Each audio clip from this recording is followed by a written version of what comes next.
जी news चॅनलमध्ये सर्व प्रेक्षकांचं हार्दिक स्वागत। ताज्या घडामोडी पाहण्यासाठी जी न्यूज चॅनलला सबस्क्राइब करा। वह्या, पुस्तके, गाईड, सॅक, कंपास पेटी घेण्यासाठी धावपळ सुरू आहे।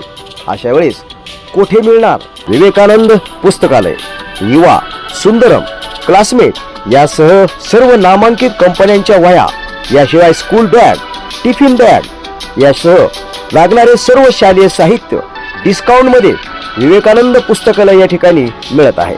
चला तर मग आजच आपली खरेदी या विवेकानंदमध्ये करूया।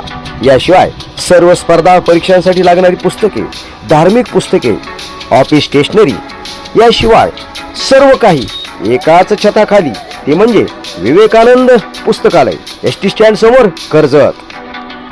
नमस्कार, आपण अहिल्यानगर जिल्ह्यातील कर्जत तालुक्यातील भैरववाडी या ठिकाणी आहोत। आपण जर पाहिलं तर कर्जत तालुक्यामध्ये जोरदार अतिवृष्टी, वादळी वाऱ्यासह पाऊस झाला। या पावसाने अतोनात नुकसान तालुक्यामध्ये ठिकठिकाणी झाल्याचं आपल्याला पाहावयास मिळतं। महादेव तांदळे यांच्या आपण एक शेतामध्ये आहोत। या ठिकाणी आपण जर पाहिलं तर अवकाळी पावसाने या शेतकऱ्याच्या कांद्याचं पूर्णपणे मोठ्या प्रमाणामध्ये नुकसान झालेलं आहे। आपण या ठिकाणी पाहू शकता की हा कांदा आहे, हा शेतामध्ये कांदा होता, हा पूर्णपणे या ठिकाणी भिजून गेलेला आहे कांदा।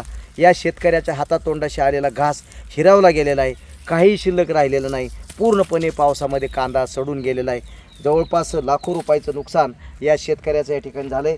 आपण या ठिकाणी आता त्यांच्याशी संवाद साधणार आहोत की या शेतकऱ्यांनी नेमकं आता करावं काय। एकतर आपण जर पाहिलं तर बाजारपेठ अतिशय असमतोल आहे आणि यामध्ये कुठलीही शाश्वती शेतकऱ्यांच्या पिकाला नाही आणि अशा पद्धतीने जर निसर्गाने पुन्हा जर घाला घातला तर शेतकऱ्याने करावायचं काय, अशी गंभीर परिस्थिती सर्वत्र निर्माण झाली असं तालुक्यात पाहावयास मिळतं।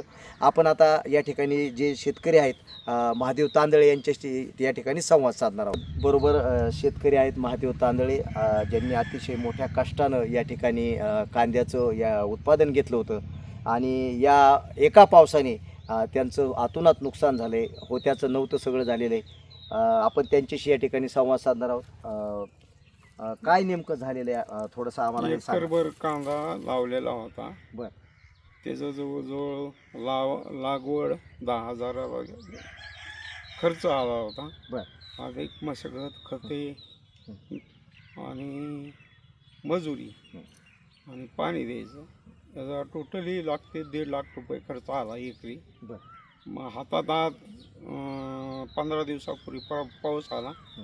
त्या पावसाने रानातच कांदा होता। बरं, आणि त्या पावसामुळे जमिनीत बी काय कांदा होता, त्याने भिजून जाग्यावर सडलेला आहे सध्या। आता हा कांदा आहे तो पूर्णपणे भिजलाय, पूर्ण भिजलाय, नासलाय। प्रेक्षकांना दाखवा, अशा पद्धतीने शेतकऱ्याच्या ह्या कांद्याची परिस्थिती झाली। पूर्णपणे 1 एकर कांदा पाण्यामध्ये गेलाय, पूर्णपणे सडून गेलाय। शिवाय काढण्यासाठी बी मजुरी द्यावी, मजुरी द्यावा लागते। अधिक काढून परत त्याची विगतवारी करावी लागते, ती व्हायच्या अगोदरच सगळं वाटवलं जातं। अचानक पाऊस आला, अचानक पाऊस म्हणजे पावसाचं काही चिन्हच नव्हती। 4-5 वाजता अचानक पाऊस भरपूर मोठा झाला। त्या मोठ्या पावसात अतोनात नुकसान झालं। काय संधी मिळालीच नाही, काय नाही आहे असा शेतात रानात कांदा काढून ठेवलेला होता, काय जमिनीत होता, ते सगळंच खराब। या संदर्भात नुकसानीची पाहणी करायला काही कोणी विभागाच्या कुणीच नाही, त्यांना आदेशच नाही, त्याच्यामुळे नुकसानीच होते म्हणतात। आम्हाला आदेश नाही, आदेश नसल्यामुळे आम्ही येऊ शकत नाही।